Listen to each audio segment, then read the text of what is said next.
All right, coming to you live from MI6. It is the Movie Changeup podcast, brought to you by the Movie Changeup. Don't know why I needed to say brought to you by. Had a little technical difficulty there in the beginning. You know what? We've been doing this for over a year, and I'm still getting used to it. As always, I'm your host, Joe Fricke, along with Tristan Mayer and Johnny Dupe. And obviously, as everyone knows, I'm the biggest Bond fan of this podcast, so I thought, who better to host this episode than me? I'm kidding, actually. Johnny, you're far and away the biggest Bond fan of this podcast. Without you, we wouldn't have done the whole Bond month this last month, and without you, I probably wouldn't have even seen this movie, No Time to Die. And I don't think I've said, that's what we're doing today, is we're doing a spoiler review of No Time to Die. It came out this last weekend, and so what better way to review it than like 6 days after it came out? But what are you gonna do? Let's go around the Gives people room. time to see it. Yeah, exactly. Let's go around and let everyone kind of speak their general thoughts on it. I'll start. I really liked it. I'm very much a Daniel Craig Bond fan. He's my favorite Bond. And I would say my order of favorite Bond movies are Casino Royale 1, Skyfall 2, Quantum of Solace 3, and No Time to Die at 4. So it's my fourth favorite Bond movie. I thought it was a great ending to the series. It kind of ended how I predicted it would. I thought maybe the pacing wasn't as strong in the middle. I felt like maybe they could have edited it down a little bit, but overall, really well done, except for maybe the villain. I thought the villain was a little weak, but I really liked it. Tristan, what were your thoughts? And we'll end with Johnny. Yeah, I'm a big I didn't know Bond much going into this month. I'd watched the Craig movies. I watched maybe one or two of the non-Craig movies in the background of my life somewhere or another, but I had no experience with Bond really. So this month was my first time really binging through Bond. So I started from the beginning and I watched the first like three or four or five, and then I kind of went in a random order and just kind of watched whatever I felt sounded like a cool plot. So I kind of got Bond in a weird order, at least in my mind, of just whatever one sounded cool I watched. And this was, for me, one of the first Bonds I watched in theaters. I saw Casino Royale, I think. I saw Quantum of Solace, I think. I saw Spectre, I think. But, you could tell me something about those movies and I wouldn't have known them until I watched them here. So this was more or less my first time through Bond. And No Time to Die for me was great. I thought the villain more or less had some flaws, but served his purpose in the plot. And this was very much a Bond movie. It was about Bond. It was focused on what does Bond mean and what is Bond's role, and examine that role in such a meaningful way that Craig's movies have tried to do. Like they've always tried to examine like what is Bond's role in society, what is his role in like a modern 21st century movie, and this I think balanced an examination of Bond and also the like Roger Moore kind of fun, action, zany, one-liner kind of Bond. So it had the best of both worlds, and for me, I like this a lot. For me, it's number two of my Craig Bonds, just a bit under Skyfall, but above Casino Royale for me by a little tiny, tiny little niche. It's right above Casino Royale for me, but yeah, for me, it's number two in the Craig Bonds, number five of Bond overall. So I liked it a lot. I thought it was a fun kind of romp through Bond while also having the Craig elements of like examining Bond and what Bond means and what Bond's role is in a modern world. And so it struck both worlds really well, and I liked it a lot. So I can't wait to talk about it. For me, it's a great Bond movie. And before Johnny gets to his thoughts, one thing I forgot to add is me and Tristan just got done with the Revenge of the Sith drink along. So if we go on a nonsensical If you rant that couldn't makes no tell. sense, Yeah, yeah, I just did we're that. both a little buzzed right now. So Johnny, I can't wait to hear your thoughts on this movie. Um, I was excited for it and I was a little nervous going in. I was just like, I just want to love this movie. I've been let down by some of the big movies in the past, like Batman v Superman and Justice League, movies that I had been anticipating highly. This one lived up to every expectation that I had for it. I really loved it. Um, I I think this one is exactly where I wanted it to be, and I think it's going to be jumping back and forth with Skyfall for my third favorite Craig movie behind Casino Royale and Quantum. It's going to be No Time to Die and Skyfall. Much further ahead of Spectre, but R.I.P. Tristan. Going back and forth as far as like which one I like better. So I really loved so many elements of it. There are a few things that I had some problems with, but a lot of it is nitpicking stuff, and I don't really care about nitpicking Bond movies as much as I do with some other uh, franchises or movies. The Bond movies are meant to sit down and have fun throughout. I thought this was the perfect finale for Craig and this era of Bond films, and I was so excited to see this, and now I'm so excited to see what they do next. But I overall I was super happy with this one. I think it lived up to all my expectations. I got some stuff right. Got some stuff that I didn't expect at all, and were fun surprises. And a lot of good characters that they introduced in this one. Whether they fit with the rest of the movie or not, I liked all of the characters, like the new characters, and I think they did a good job with a lot of that. So they had a lot to love. I just think they had to change some stuff because of coronavirus affecting the main plot of this movie, and I think they kind of had to backdoor, like, go back and fix some things, and it maybe makes the plot not as sensical as it maybe would have been at some point. But I'm super interested to hear behind the scenes stuff when this movie starts releasing that, because I'm so interested to hear about, you know, Phoebe Waller-Bridge coming in, what she affected with the script. You could see it, I think, a lot with the character interactions, but I want to know how much she actually wrote with the script and affected that. So I'm excited to see what comes next in terms of what this movie and stuff released and the next Bond. But yeah, perfect finale for Craig and a great love letter to the James Bond franchise as a whole, I felt. Yeah, and I don't know why I'd be watching this if you didn't see the movie, but kind of the general plot of the movie is there is a virus that can attack certain individuals, and it's kind of encoded, and you can encode this virus to people's DNA and attack, whoever you want, and you can release it, and it will slowly go through people and eventually kill the person you want to kill. And Bond has to stop it, and so I like that aspect. It felt different. I feel like a lot of the Cold War aspects of, we got to stop this nuclear missile. Like, people aren't really afraid of nuclear missiles like they were in the 60s and 70s when those Bond movies coming out. And one of the things I thought was interesting is I saw an interview that I can't remember her name, but it's the broccoli that's in charge of the Bond films now, basically said Barbara Broccoli was essentially saying that, like, a lot of the Cold War stuff doesn't work anymore, and she wanted the Bond movies to focus on stuff that people will be afraid of potentially 2 years from now and make the Bond villain plots reflect that, and she was just about a year and a half too late on that plot. So I think there would have been a lot of conspiracy theories based around this movie if this movie hit its original late 2019 release date.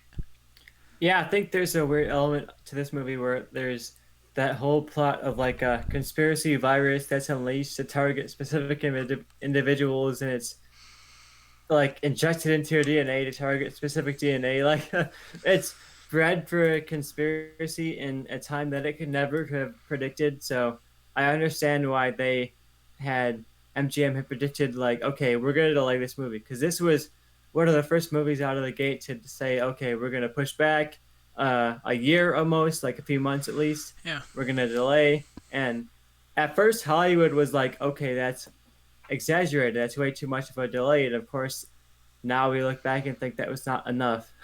So No Time to Die was ahead of its time in that regard. So it definitely ended at a weird time with that plot of the virus and the whole like manufactured virus.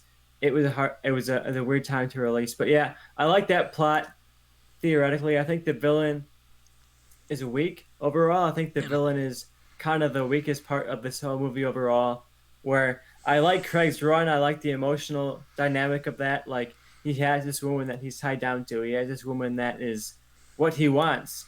He has this peaceful life, and yet he can't let go of that. And he has this Spectre moment at the grave of Vesper where he's pulled back into the action, and he has that car chase where he's letting go of his wife at the moment, but I got in that moment, like he was already prepared to do that. Like he had for this whole entire run of his life with her, he was ready to let go of that. And I liked the element of this opening sequence where he felt like he was ready to let go of what he had, and there was emotional complexity there where he loved her, and you could see that he wanted to be with her, but at the same time he was ready to let go and run away at any second. He was not ready to let go of that fear, and that was something I loved about the opening of this movie. It's not. I went on a tangent. We went on a drunken watch of Friends of the Sith, like you mentioned. But yeah, the opening sequence for me was what really brought this movie together for me. For me, I bought into Bond in that relationship. I bought into her in that relationship. I bought into them wanting to let go of that past and move on and not being able to.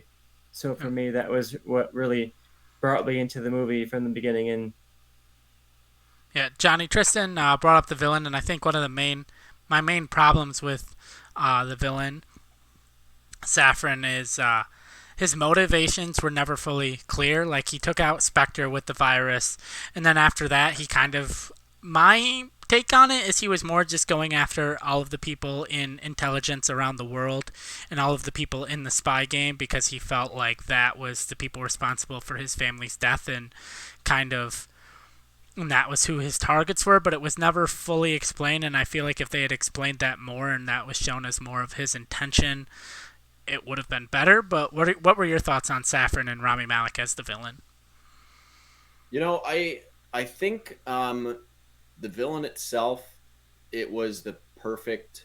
We're getting into all the spoilers on this, so I think he was a good villain to bring about the death of Bond, because I think it's very Bond that he goes up against these big personality villains. Like in the past, you look at Goldfinger, in the old school movies, and you get Max Zorns of the world, and then you get Silva and Skyfall. I think it's fitting for Bond to his downfall or demise to kind of come from like an understated villain. So I thought that was kind of clever. I didn't fall in love with like Rami Malek's performance by any means. I thought he was okay, but I just don't think he's a great actor.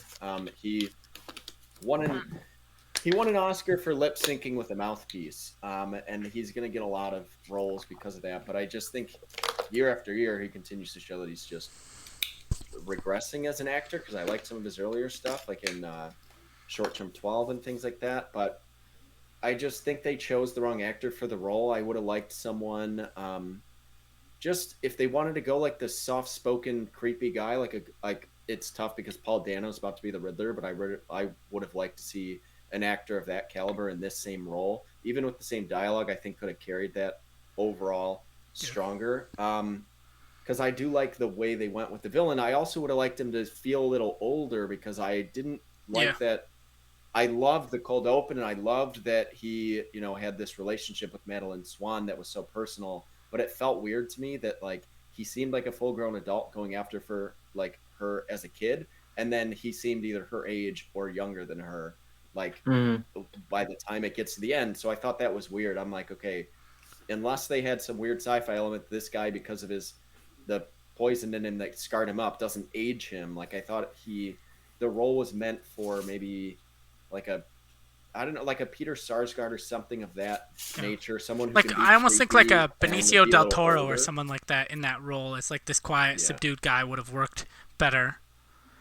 Yeah, I think Rami Malek is a bit young. Actor choice. Yeah, that was the main thing. Even just like his performance, I got where he was going, and that didn't take me out of the movie at all. But I just think like just look wise, you could have done something a little more, aged him up, had a different actor in that just would have made me buy the character.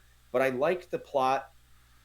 I wish it got more into who he was targeting after Spectre, and it doesn't. And I think that might have been something they either reshot or cut out due to COVID. And like you said, with conspiracy theories, if it was going after high-ranking government officials or things like that to give people with, like where he came from with his background, more of a chance to be someone in the world and going after. But like you said, like they might have been like, we don't want conspiracy theories of coronavirus coronavirus taking out And there was high-ranking government officials. I would have liked it just what they should have done after that. You could have just made it his next target was MI6. All you had to do was really specifically mention that, and it would have made it feel more personal for Bond at the end in terms of what this mission actually meant, other than I'm here to save Madeline and Mathilde. It would have meant something that he's targeting MI6 next. And then I got to the end and I felt kind of lost. Like, I was at moments where I thought, like, what are we even doing right now? Like, what is the plot?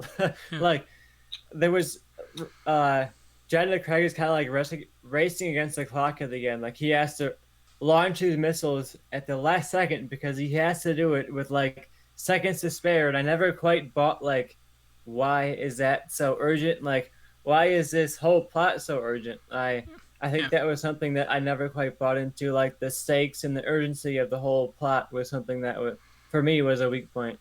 And he also had that weird line to Lashana Lynch's character, like, oh, I could wipe out your whole race if I wanted to. And it's like they brought that, like, Q brought that up as, like, an option for this virus of, like, things it can do. But then he just had that weird random line of, like, okay, I never got, like, a racist, like, vibe from this character until now. So I'm like, okay, was that, like, a dropped plot point that he was maybe, like, some kind of racist, you know, supremacist type character? Like, that line just felt out of place for me too, and then it just kind of added to the whole confusion of what his motivation was. Especially because that scientist that says that line, the whole movie is like used as a comedic character, and I thought he was good in it. It didn't really fit with the rest of the movie, but it brought some fun to it, and I kind of liked that element. It reminded me more of like a Roger Moore era character, like side character that you'd run into. But then that line did feel so out of place. And it was just like, this has to be from two different scripts. Like, I don't see the connection here. Yeah. So I think it should have been, and like Tristan said, the sense of urgency. Okay, they find out that they're mass producing this virus here, but it's not like he runs into a plan of, yeah, it's a missile silo. They're about to launch this thing and it's going to, you know, infect these countries. Like, and he has, you know, 9 minutes to basically save the world. It never felt like they gave those stakes of, you need to do this now. Sure, they had the opening the blast door stuff, but it was like, why can't Bond just open the blast doors, leave the island easily, and then they launch the missiles? Like, there was no, the urgency wasn't there in terms of that. I think that was the only thing that kind of fell a little flat plot-wise for me. I loved everything else. I loved the way they ended it. But I think they could have just done a little better job kind of mopping up that stuff and connecting things. I felt the same way about, I don't remember his name, but the henchman with the fake eye. Cyclops. Yeah, so it was kind of weird to me that, so he's working for Spectre, and he's Blofeld's guy. He's the one that Blofeld is seeing out of his eye and seeing where everything is. But then Spectre all gets killed by the virus, so that guy's fine. And the next time you see him, he's working for Rami Malik, and you're like, at what point did this guy switch sides? Because he wasn't on, he didn't seem to know that Spectre was about to be wiped out when the scientist was switching the chips on the computer. So, like, I had a lot of questions about his character, too. I didn't think that and also logically made much sense. And also, to me, he looked so much like Robert De Niro in Taxi Driver that every time he came on screen, it, like, slightly took me out of it. I didn't think that, but now that you say that, I'll have to rewatch it. And with that, but like every time he had like the same exact like kind of like mohawk type haircut. Like every time I'm like, you look exactly like Robert De Niro. But one of the other big aspects of this movie was James Bond's a daddy. So everyone's thoughts on that, and like if you saw it coming ahead of time, because for me there was a moment with Felix before Felix dies, where he's talking with Felix, and Felix like, oh, after this mission I'm going to go and hang out with my family. Are you going to hang out with your family after this? And Bond kind of has like a remorseful look, because we all know like Bond doesn't really have a family, and that kind of stuck out for me. And then you have the scene where they're talking about the virus and how the virus can infect, you know, because it's attached to your DNA, it can infect your entire family and kill your entire family. And I'm like, well, that seems important. And then I immediately thought that no one in this movie has a known family member. Everyone else. So I'm like, I don't know. And so that stuck out to me. And then Madeline came back like in the next scene. So I kind of put the pieces together that, oh, there was a moment where Bond seems remorseful. He doesn't have a family. There's a virus that can infect your family, and oh, Madeline's back that he hasn't seen in 5 years. So my immediate thought was that Madeline probably has Bond's kid, but I want everyone else's thoughts on Bond being a daddy, and we'll start with Johnny. I thought I didn't think that Bond would have a kid up until they showed a kid, and then I was like, well, that's definitely Bond's kid, and that's definitely the secret, because it was easier to piece together after the movie. But then I realized, okay, so when they're talking about burning up their secrets at the beginning, Madeline had wrote out Mathilde's name, and that didn't really stick with me until I watched it all the way through, basically. And then I was like, oh yeah, I remember like seeing the name and not knowing like what that meant, because you see what she writes, and it said Mathilde clearly, and then I think it said like a last name. I don't know if it said Bond or Swan or whatever it might have said, but I remember it saying that. And I thought, okay, this is Bond's kid. And what I've always wanted to see in a Bond movie, what I pitched and lost early on in the show before we really got there, was Bond in like a Home Alone style movie. Yeah, I remember that. I remember that pitch as I was watching the movie, and I'm like, I feel like this is a move Johnny would really like. And I was kind of upset for you, almost that there wasn't really more with Bond and the kid. I would have liked a little more with Bond protecting the kid. I thought the kid actor was amazing. I thought she was incredible, and she really carried like a character that really wouldn't have had much weight with how much screen time they really gave to her. You immediately fall in love with her because she's like the cutest little girl in the world, and like the actress that portraying her was just perfect at it. I loved the scene when Rami Malek's character basically is like, okay, come with me or go on your own or whatever, and she just looks at him and then turns around and walks away, and I was just like, all right, I'm sold on this character. Like I just, whatever happens, she needs to live, and I didn't think they'd kill off a kid in this movie or anything, but yeah, I liked it. I liked the reluctant father type of thing, and then you have him grow this connection. That in a 2-hour 45-minute movie, that felt a little rushed, and I think they could have done more with that. But I really loved the scene of them in the woods because it just felt more personal. Bond taking out everyone coming at them in like the foggy woods. I thought that was the best like action sequence of the movie. It reminded me and the cold open. The ending wood sequence definitely reminded me a lot of the end of Logan, with him running through the woods. Yeah. And I think this movie had a lot of Logan elements, and I wonder how much Craig, saw Logan. He's friends with Hugh Jackman, and, you see Infinity War, you see Logan, you see Tony Stark's death and Wolverine's death at the end of these franchises, and I feel like Craig wanted that moment, and they gave it to him, and I now after all these speculations, like that seems to be why Danny Boyle left. There was a lot of speculation of, oh, Danny Boyle wants to kill him, and the studio got rid of him because of that, or you heard the opposite reports of Danny Boyle wasn't the one that wanted to kill him. He didn't want to be known as the director that killed Bond, and the studio, that is why they parted ways. And now it's clear that obviously the studio wanted this to be the way that it ended. Craig wanted this to be the way that it ended, and Danny Boyle just didn't want that to be, his Bond film. But I'm glad they did it that way, and I think it worked, and I think it meant more that Bond had a kid, because they did a lot of stuff that you hadn't seen in a Bond movie before. You've never seen Bond die. You've never seen Bond have a kid. You've never seen so much, just until this version of Bond, you've never seen so much continuity between films.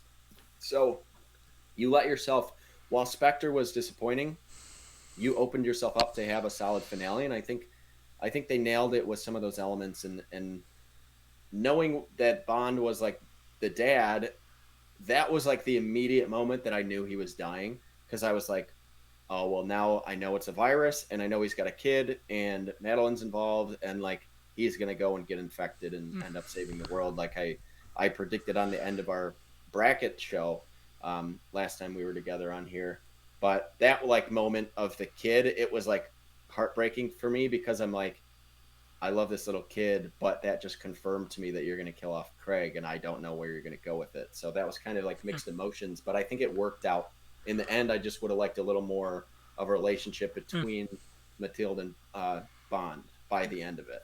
Yeah. Tristan, for me, there was a lot of legacy in this movie about like, what does James Bond mean? What does James Bond leave behind? Like, what does it mean to live a life that is a spy, that has all this impact behind the scenes that no one sees? And Felix dies, and I think Bond has this moment of like, okay, did Felix matter?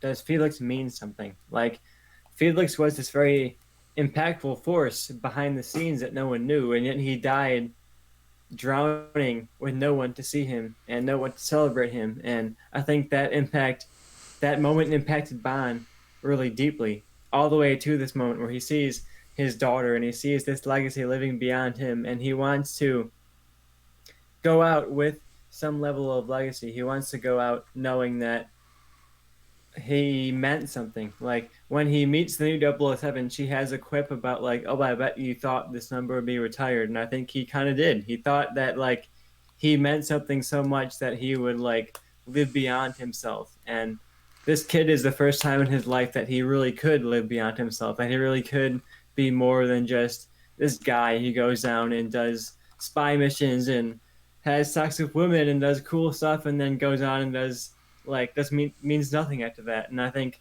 a lot of Craig's movies have been about Bond finding meaning among that like spy mission, and whether it was Vesper, whether it was Natalia, whether it was any character, he's whether it was M, with like he was able to find meaning among his actions, and I think that was something for me.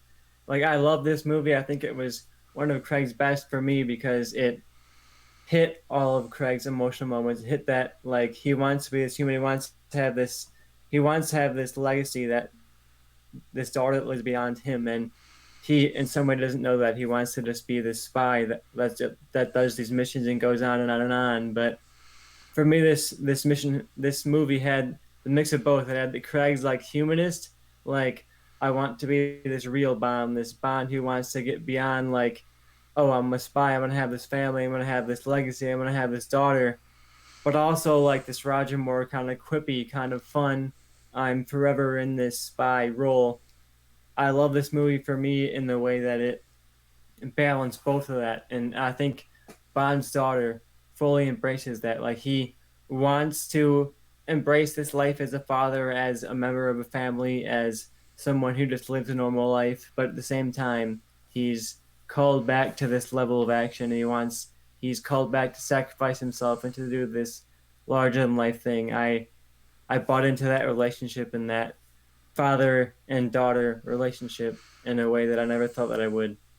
And one of the things I did like as far as like the callback and like um, the series of Bond as a whole, the idea that James Bond died at a Cold War missile silo was kind of like a nice kind of callback to him being this Cold War era spy. I thought was a nice touch. Yeah, and because I'm not going to be on for this whole thing, I hope you guys keep going when I'm done. But real quick, couple things I want to hit on before I go.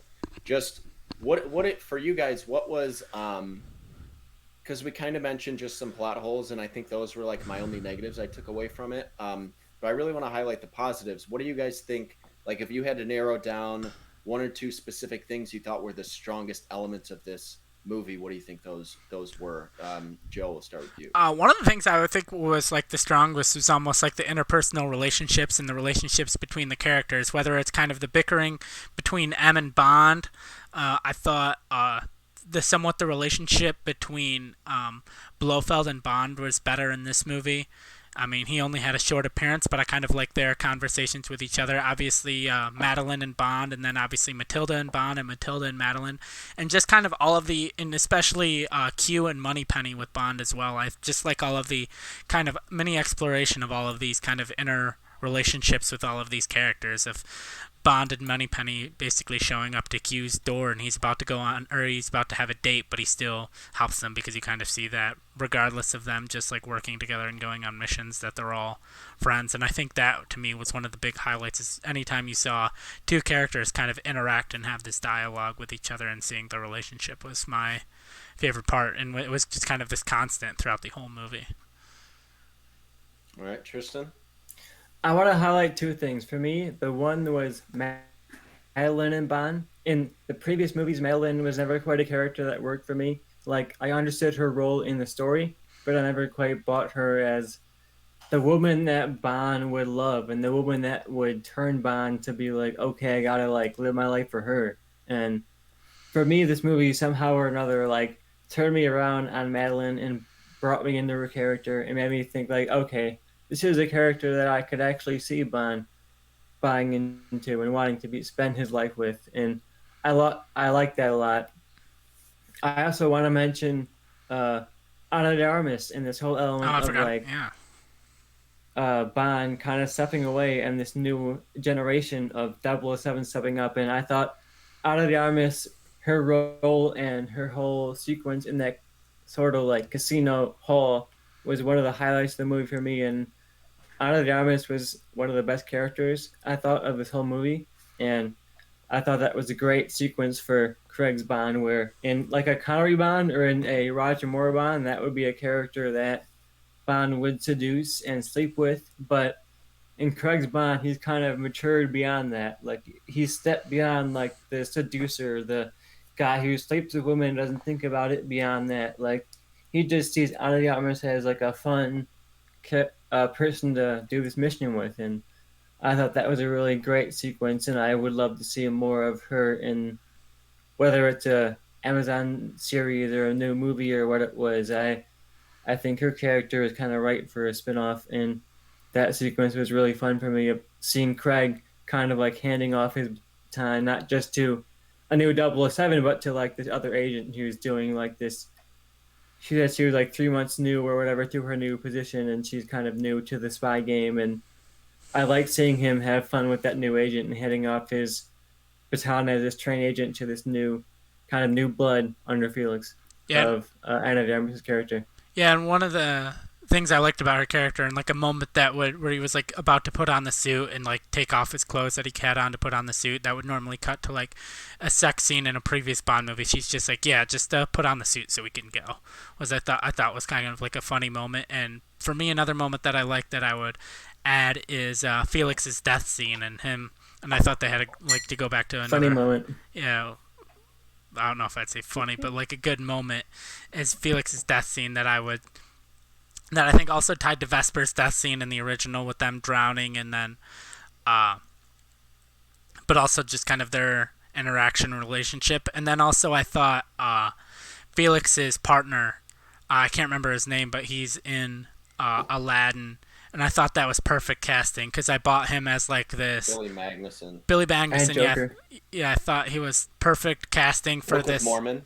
Yeah, nepotism like hire that was probably some like senator's son that is just like this annoying guy that Felix has to bring along, and then the immediate switch to he's this traitor working against Felix and working against Bond that sold them out, and you bought him perfectly in both roles, and I just thought that him in that role was great casting. Yeah, I think for me, one of my favorite things in this, I got to give a lot of credit to Fukunaga on this. I think this balanced. This is the best Bond movie in terms of balancing comedic elements with really serious moments. More so than anything we've seen before. Like you get some like fun moments in Casino Royale, but most of that movie is kind of dark and dour, and that's kind of the tone you get with a lot of the Craig movies. You get that dark, dour stuff in Quantum, but I think this just balanced those so well. You get like the Ana de Armas as Paloma was amazing, and the Cuba scene as a whole, you had a lot of fun elements of that, but then it ends with Felix dying, and then you get some Craig actually doing some one-liners and interacting with Nomi in great ways, and the back and forth between them is good. And then it ends, as a whole with Bond dying, and then even after that, the emotional element of it, like when Bond was dying, really hit me afterwards when they were, having a drink without him and do the cheers, and then it ends with Mathilde in the car with Madeline, and then let me tell you a story about Bond, James Bond, and then when We've Got All the Time in the World hits, it's like, oh my God, the last like 20 minutes or so of this movie was just like very emotional, and it was really well done as someone who loves the franchise. And even for like, I went with my fiance and she's never seen a Bond movie before, and she was like, why am I seeing this with you? Like this is going to be 3 hours long and it's a Bond movie. Like I think a lot of people kind of look down on this franchise if they've never really watched it, and she loved it. Like she had a great time with it. Everything worked for her. and a lot of the comedic moments hit for her and the whole audience as a whole. There were a lot of laughs. The Book of Mormon line I thought was great. That was clearly Phoebe Waller-Bridge. You got a lot of that. I thought with that line and with the Nomi and Bond connection, I could see some of her writing in there. But I think this just balanced those dark moments really well with the lighthearted moments, and it was such a good love letter to Bond because you get that whole tone if you watch the whole franchise, because you get the Roger Moore movies that are more silly and goofy and you more one-liners, and then you get some of the darker films, and this balanced those well. So I think that's probably my favorite thing. But then just even as a whole, I think this movie is the first Bond movie that there are so many strong female characters, and you guys kind of highlighted that talking about it, but you get Nomi and Paloma, and they really, really did a good job of making Madeline Swan a more interesting character in this than they did in Spectre. That they just nailed all of those roles in this, and even the little bit you get with Moneypenny, like you've never gotten a Bond movie. You have, yeah, the outside looking in, you think of this franchise differently, but there are a surprising amount of strong female characters throughout the franchise, but we've never seen this many in one movie before. So I really liked Craig interacting with that and kind of showing that, yeah, Bond has this whole stigma about him, like as a franchise, but this is the direction that we've gone. This is the direction we've taken it with Craig, and this is kind of, the perfect summary of that. So I liked those elements a lot. I loved all of the characters introduced, even the ones like, the scientist I thought was a good element. He was like the evil Russian Dwight Schrute, I thought, because he was getting like bullied at work, and then he turns on him and stuff. That's kind of what I felt about him, but he worked for me. Billy Magnuson worked for me, and all the new characters they did. So I liked all that stuff. So I think that's like the strongest this film had going for it, and it also had a lot of good dramatic, just emotional scenes mixed with good action sequences. I thought that was it was just balanced, and it made the 2 hours and 45 minutes fly by.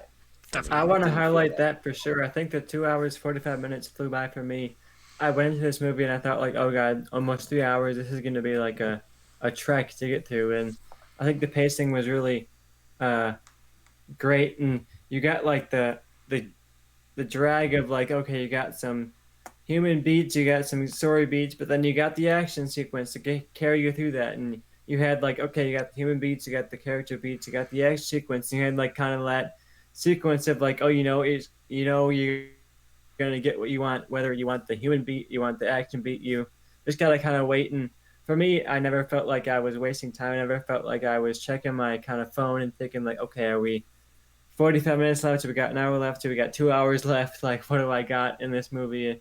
For me, I thought the pacing was really fantastic, and I thought Johnny highlighted some of the side characters, but I think the side characters are what made this movie work so well. Like Naomi and Madeline, like if those characters hadn't paid off so well in this movie, I don't think this one time would have worked so well. Like we spent so much time with Naomi, and I really liked the scene where her and Craig are kind of walking through MI6, and they're like, "Oh, 007," and they're kind of like taken back, and they're like, "Oh, is that James Bond? Is it also Naomi? Why are they side by side?" And you have this moment of, I think the trailers sold them as like these antagonistic relationships. They're like, oh, Naomi is like this agent working against Bond, and Bond's like the good guy kind of trying to fight against her. So I like that they had this. They were allies, but they also had this antagonistic relationship between each other, but they were also very clearly on the same side of each other. So I think it was, you never felt like Bond was fighting against the side characters. I think it's easy for franchises like this where the core character feels like he's resisting the new characters. And for me, whether it was Anna de Armas, whether it was Lashana Lynch, those characters felt like they were coming in. They were like very welcome within the franchise. They didn't feel like they were outsiders. They didn't feel like they were shunned. I would very much love to see like a Lashana Lynch, Anna de Armas sequel movie or spinoff or something like that. Yeah. That would be what I would be in for like a next direction for James Bond. I think those two characters are right for more stories.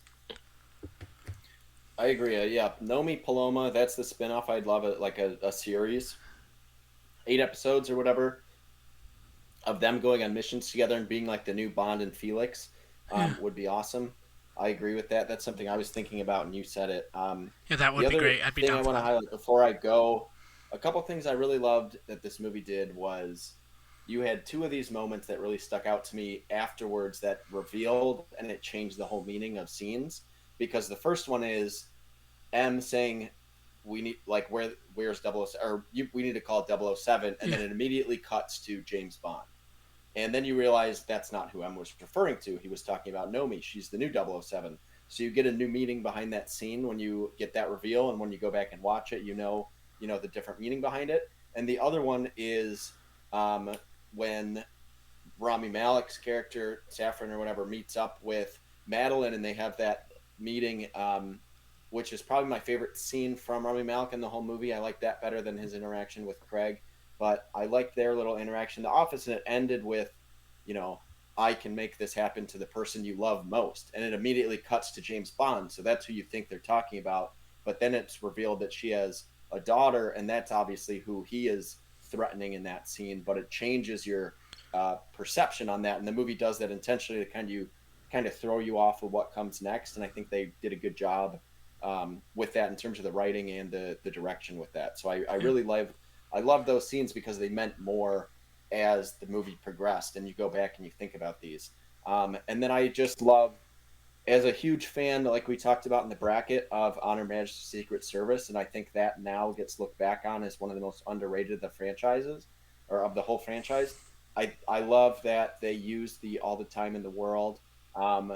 It basically confirmed to me that Craig was dying, and I didn't want to completely accept that until later in the movie. But as soon as he was in the car with Madeline and said, "We have all the time in the world," I was like, they're going to kill Bond. Like, as soon as he said it, and then it just played out that way. And then they actually played the song at the end over the credits. I thought that was just a beautiful encapsulation of everything.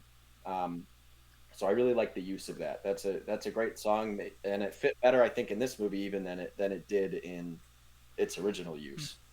I thought it was a really touching finale. It really kind of like tied back in the meta way. It felt like this whole movie was kind of meta in a way. It was like examining, like, oh, does Bond have a place? Is he really, like, does he have a role in a modern society? And I think the finale kind of tied together like this really meta sense of like, oh, we had this one movie that was in a way a cultural miss at the time it came out, but in hindsight it's been really retroactively praised. And I felt like it was a way, in a meta way, of saying like, oh, you guys tried to do this human story of Bond. You guys tried to do this Bond has this wife and it all falls apart story, and you, for some whatever reason, contextually in the society that it came out in, the time it came out in, the movie culture it came out, it didn't work. And I like that they were very obvious about paying tribute to the movies that inspired them. I like that it was very much like, oh yeah, you guys brought us here. And what Dalton, I think, is a Bond that inspired Craig very directly. And I think Dalton, you can see the DNA of Dalton's Bond in Craig's performance, the very human, the very dark, the very kind of like vicious performance of Bond that we get out of Craig. So for me, this movie was Craig going out on a high note and saying like, yeah, I'm going to go out, but I'm also going to pay tribute to the performances that brought me here, to especially Dalton, to especially the Lazenby, the offshoots, the characters that were kind of like, Bond, but what if, and I think Craig is kind of that, like, Bond, but what if he was this other character?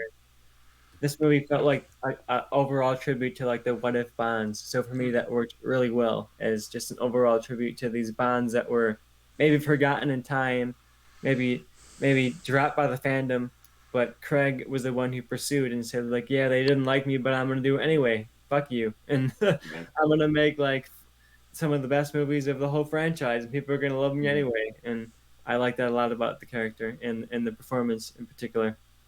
All right, and I'm gonna get going. I was gonna ask Johnny before you go. What were your thoughts on them including the title in the movie when Nomi asks the scientist, she's like, "Do you know what time it is?" And he says no, and she immediately says, "Time to die," and kicks him into that acid water tank.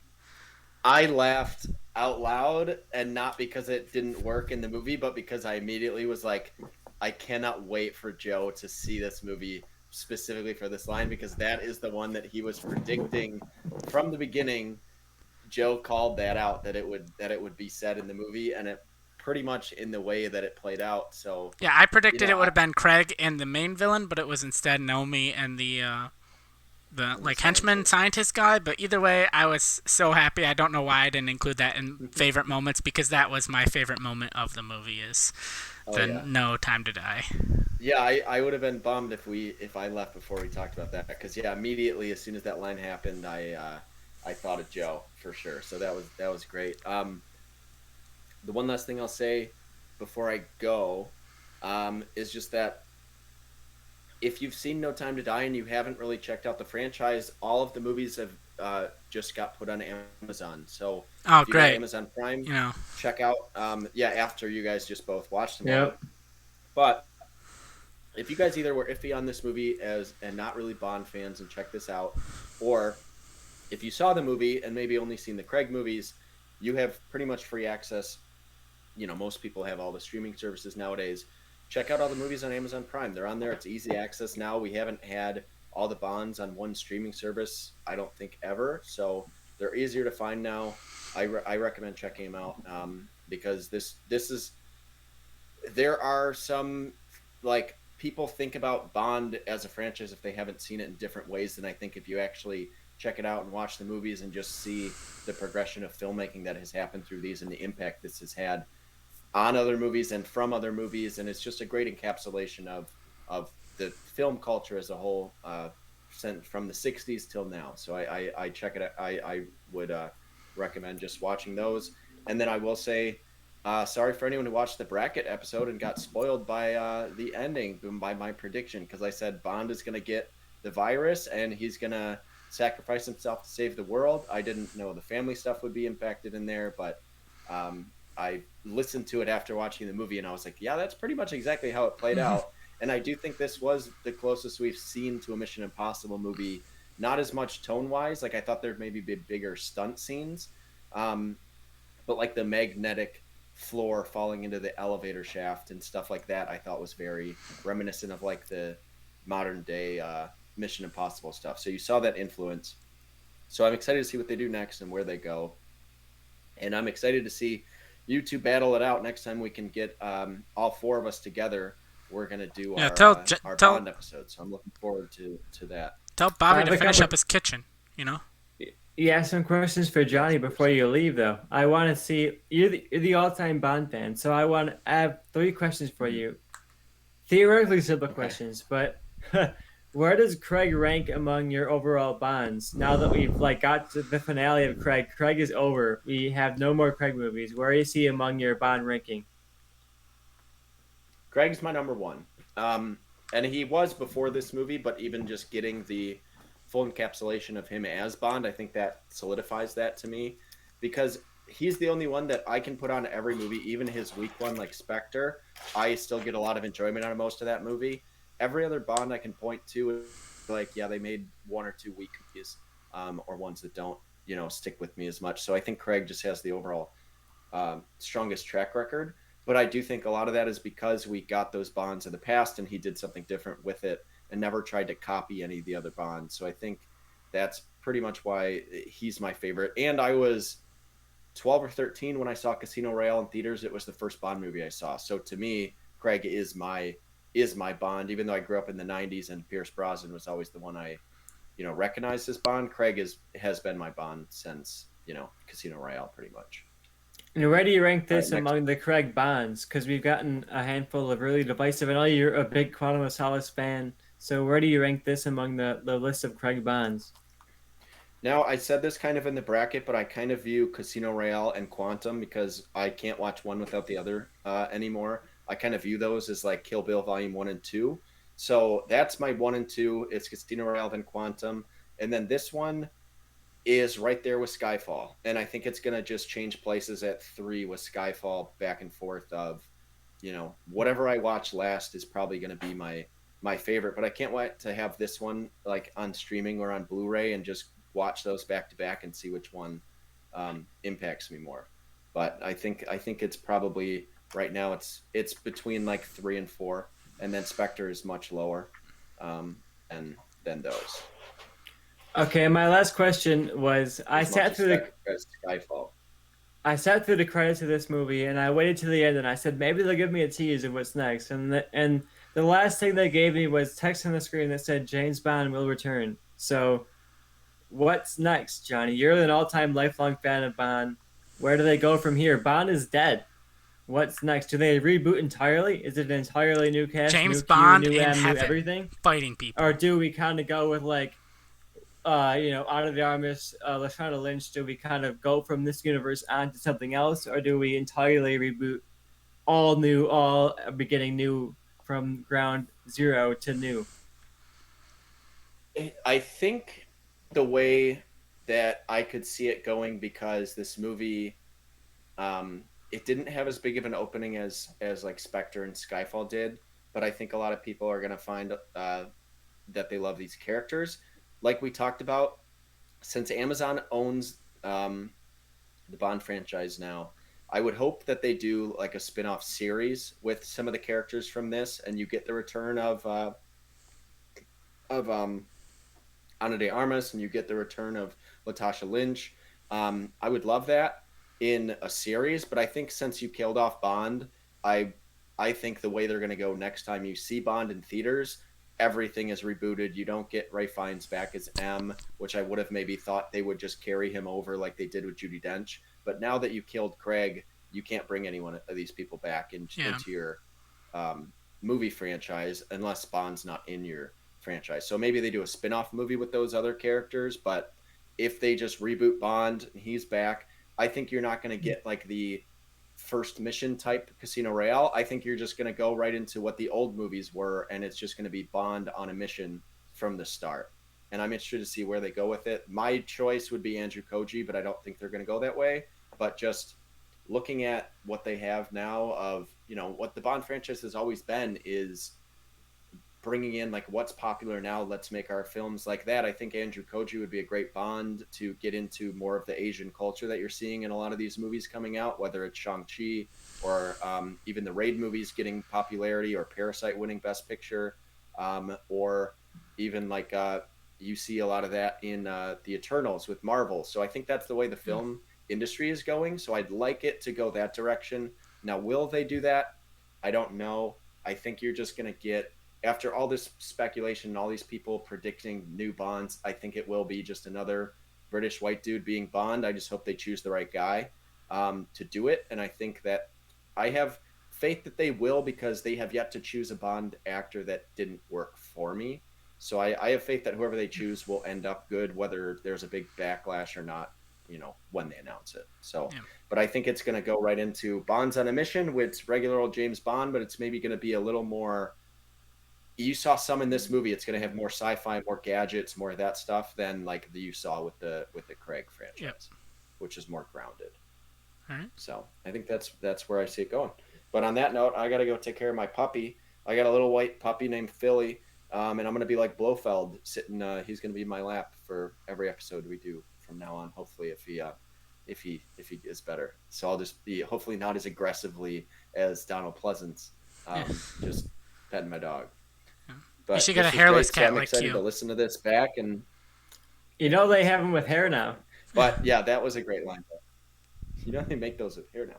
But yeah, on that note, I gotta go. But you guys continue to talk about it and tell me what you guys think. You know, where you want the franchise to go. I think we'll have 5 ideas of where we want this franchise to go. Exactly. Potentially on the next episode. So I don't want to give too many of my thoughts away. There you go. Give away as much as you can. All right. See you guys. All right. See ya, Johnny. All right, Tristan. So if Steven Spielberg was tapped to direct the next Bond, what's he doing? You know, Spielberg is all about scope. He's all about scale. He's gonna go for something big. I think No Time to Die is a good fit for him. Honestly, I think he would go for that like grand finale type thing. You know, like we've had 25 Bond movies. What the actual fuck? How did we get to that many movies? And like, is it 24 too many? You know, did we just need to make Dr. No and be like, we did it. We made a Bond movie. Next thing. We made one. It was pretty good. You know, it was up there among the ones. Right. What do you want to talk about with Bond? We've covered a lot with Johnny. We've been talking for 54 minutes. Look, we're both new to Bond, so I'm really curious for you, as an outsider. I know you're a big Craig fan, so I want to know for you? Like, what I do appealed to think Bond as an observer? Like, what does Bond mean to you? Define Bond for me as a newcomer. And I'll give my definition after years, but I want to know as two outsiders, what does Bond mean to you as a newcomer to the franchise? all right. I haven't thought about it, so this is more going to be on the fly thoughts. But I think, based like a lot of what Johnny was saying, is Bond takes a lot of what's popular in films and kind of encapsulates it, and does its own take on it. And so I think Bond is in this weird way like a pop cultural nexus. Like you can kind of like I heard someone once say that the story of America is, or the story of boxing is the story of America.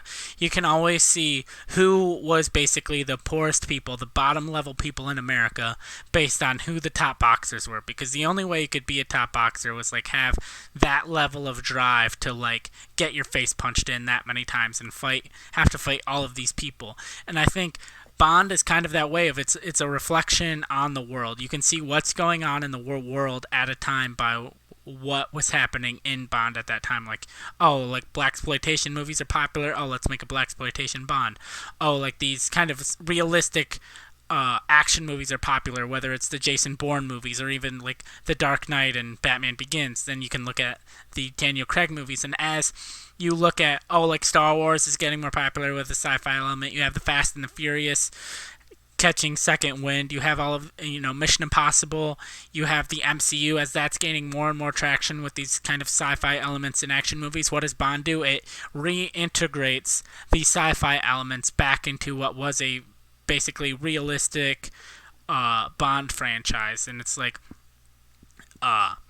a lot of the Timothy Dalton movies were a reflection of those late 80s action movies like Die Hard. So I think that's what Bond is. It's a nexus of pop culture. You can see what was happening in pop culture in film at the time based on what the James Bond movies are. So I think that's what James Bond movies are. It's a reflection of the movies themselves, because you can always see what was going on in movies when those movies came out, when each Bond came out. And so that's what it is to me. Yeah, for me, Bond is like the classiest version of movies. It's like, sure, you get the connected tissue, you get like, oh, this movie is part of this continuity, and this continuity, and this continuity, and all it ties together, but you get that British kind of classy, very like elevated. He's smooth, he's talking his way into things, and I think Bond has that perfect mesh of he's this spy thriller, dark kind of Daniel Craig, Timothy Dalton take on the character who's very much this broken man who's been spent and who's been broken, who's taken his entire life and put it towards this political goal and broken himself. And you also have this kind of goofy, fun guy who's enjoying his life as a spy and living it up, having sex with a bunch of women and all that kind of stuff. And throughout the entire franchise, Bond has been a contrast of those two ideas. Like, is Bond a spy thriller, or is he like a wish fulfillment, hot British guy has sex with hot British women kind of story? And it's been a really great adventure throughout all of these movies, and just seeing how each movie kind of balances both of those ideas. Yeah. And I think it is more possible than Johnny thinks that like Andrew Koji or someone who isn't white plays the next Bond, because what's one of the number one topics in movie right now? It's like, oh, we got to add diversity. So I think maybe Bond will be white, but I wouldn't be surprised if like we already saw like African descendant Moneypenny with Naomi Harris.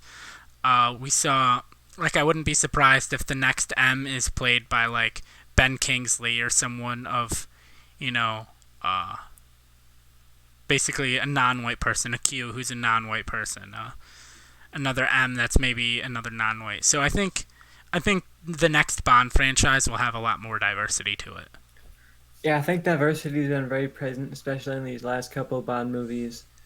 And it shows that it doesn't have to be forced. Like, anyone can be any race at any time. Like, M doesn't have to be any race. Q doesn't have to be any race. Q could be a woman. They could be like, hey, the next Q... I mean, we've already seen a M with Judi Dench. They could be the next Q is, I don't know, anybody else, a woman.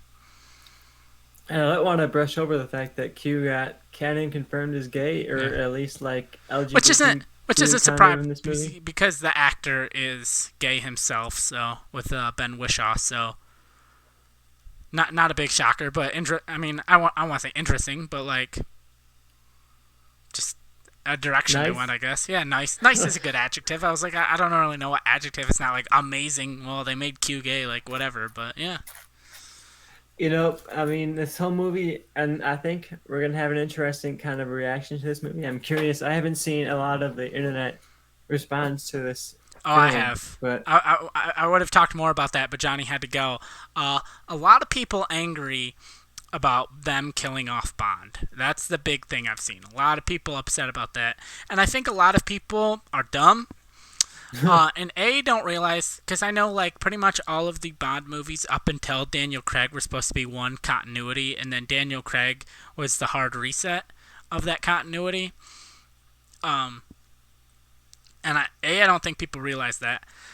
B, I think people think that because they killed off James Bond in this movie, that they're just like not going to make any more Bond movies. Like I saw people like on Reddit, especially like the thread for this movie, like confused. They're like they killed Bond, but they said James Bond will return in the post credit thing. They're like, how can you bring Bond back if he died? Or like, are they gonna have, oh, he escaped the explosion? Like that's dumb. Why have him die in the explosion if you're just gonna bring him back? It's like you realize like Tobey Maguire's Spider-Man isn't the same as Andrew Garfield's Spider-Man, who also isn't the same as Tom Holland's Spider-Man. Like, you can just do the same thing with James Bond. Like, the Michael Keaton Batman is not the Christian Bale Batman. It's not the Ben Affleck Batman. It's not the Robert Pattinson Batman. Mm-hmm. Like, you can do the same thing with Bond. You can kill him, and then 3 years later, oh, look, Andrew Koji is Bond. And for me, the Craig cool movies set up that great potential of like you can give an origin story, a beginning, a middle, and an end of your character. You can start the origin story, you can give the adventures of Bond, you can give the finale, and then you can recast. Like, yeah. But I'd be okay with. I do think it'd be interesting if the Bonds followed that track record going forward of like telling a story with each Bond, but I don't need each one to be a beginning, middle, and end. Like, you can have, like, if the next movie is Andrew Koji, I'm just going to use him as an example. Andrew Koji is Bond, and he's Ben Bond. Like, he's Ben 007. Like, this is not a 007 origin story to start with. But maybe he discovers, like, Dr. No. He discovers Dr. No exists, or, some other villain. And maybe we're like, okay, we just had Blofeld as kind of this main villain in the last couple Bonds. So maybe his arc is all about defeating Dr. No. Like the first movie, you hear like this name Dr. No, but he has to beat this henchman. And the second one, maybe you kind of follow the Star Wars formula. Second one, maybe you see him, but it's a quick glimpse, and he has to defeat this other like guy that's like the main Dr. No henchman. And then the third one, Dr. No's your big bad, your main villain that James Bond has to fight and take down. He defeats Dr. No. The big villain's been defeated. Andrew Koji rides off into the sunset, and you've had a full arc of James Bond movies, but you still have that beginning, middle, and end, but it's not like, okay, the origin of Bond, the adventures of Bond, the death of Bond. Because I think if they did that again, I would be like, we just got this. I don't need this again.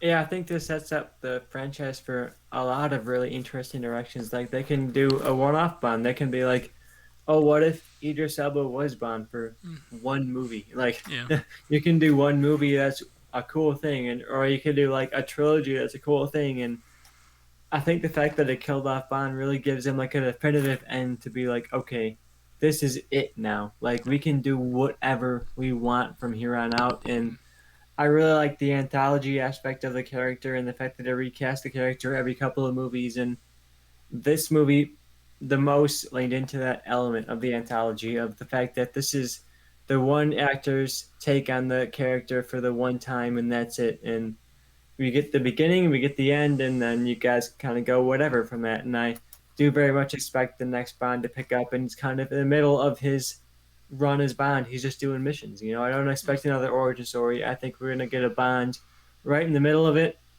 and then whatever arc they want to go on from that. But I think this movie very much for me. The reason I love it so much is because it ends the arc of Craig. It Yeah. really gives you like a finale. It lets it feel like you built to something. You're not just building to another sequel, but you're not just going up to this movie and it's like, oh, every scene is like a setup for the next movie, or every, especially in the third act, it becomes like, oh, here's every other movie that's coming up after it. But this movie is not that. This is the end. This is the finale for your character. Sure, we're gonna No. probably go on with a couple other characters, but that's not what this movie is about. This movie is about ending that character's run, and that is what this movie is. It's the finale to Craig's Bond, and that's all it's interested in doing.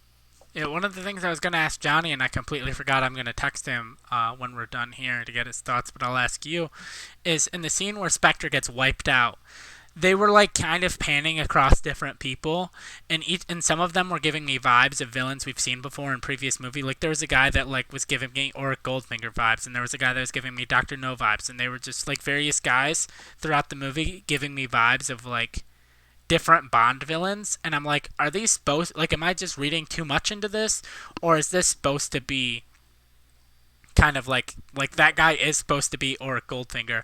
How would you have felt watching the movie if they had done like face mapping technology, and like and like it would have, I think would have been pretty much flawless. It wouldn't have looked weird, but like they pan across the room and you're like, holy shit, that's Auric Goldfinger from Goldfinger. That guy is like legitimately the Doctor No from Doctor No. Like, would that have taken you out of it? What would be your thoughts on that?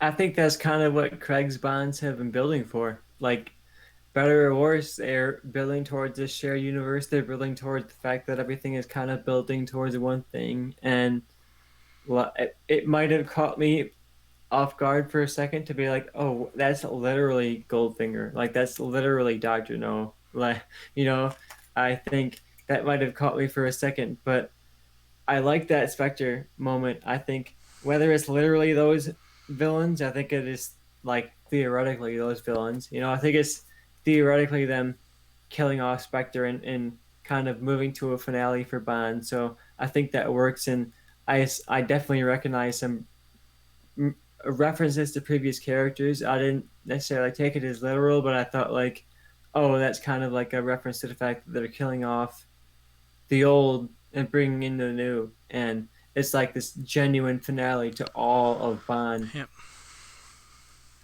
Yeah. All right. Anything else you got to say? We've been talking for about an hour and 7 minutes. I thought it was a really fun movie. I mean, Yeah. I'm new to Bond, so I don't have the nostalgia for it.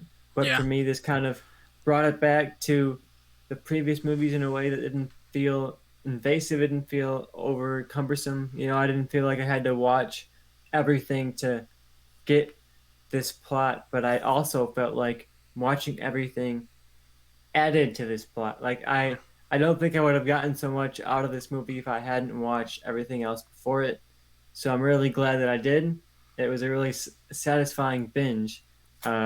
We spent like a month and a half now binging Bond, and it was kind of all building to this moment. Yep. And I walked into the theater and I sat down and I thought, like, man, I don't know if this is gonna live up to a month of build up watching 24 movies previously to this, and it actually did, and I'm really impressed by that, and I can't wait to see where it goes from here. I think it was a really great finale to Craig's Bond, a great finale to Bond overall.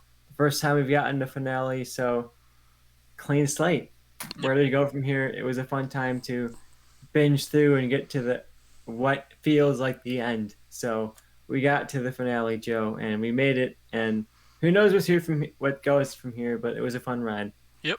All right, and I can't wait to pitch against you in Bond and hear what Johnny and Bobby have to say about our future takes on Bond and where the Bond franchise should go. Hopefully we can do it this week or next week rather. Hopefully it goes my direction, I'm saying. No, I'm gonna beat you 3-0, and then they're just gonna say, "Oh, Tristan just got his shit kicked in. We can't allow this to go on," and they just stop the match early. That's Look, just Joe, how it's gonna I'll go. give you like 1 or 2 rounds, maybe. Like I'll give you You're one not. round to like feel You're good, not or maybe beating like my. a second you're, round to you're, like make it fun. you're not beating my pitches, man. That's just how it is. Look, you get maybe 2. I'll give you I'll 2. get 3, and they'll just end it. they'll be like, oh yeah, well, no point in doing these other two Joe ones. So I think without further ado, Hey, thank you for watching the Movie Changeup podcast. We'd really appreciate if you liked, commented, subscribed, and shared us with anyone you think might be into what we're doing over here. Thank you. Have a nice day.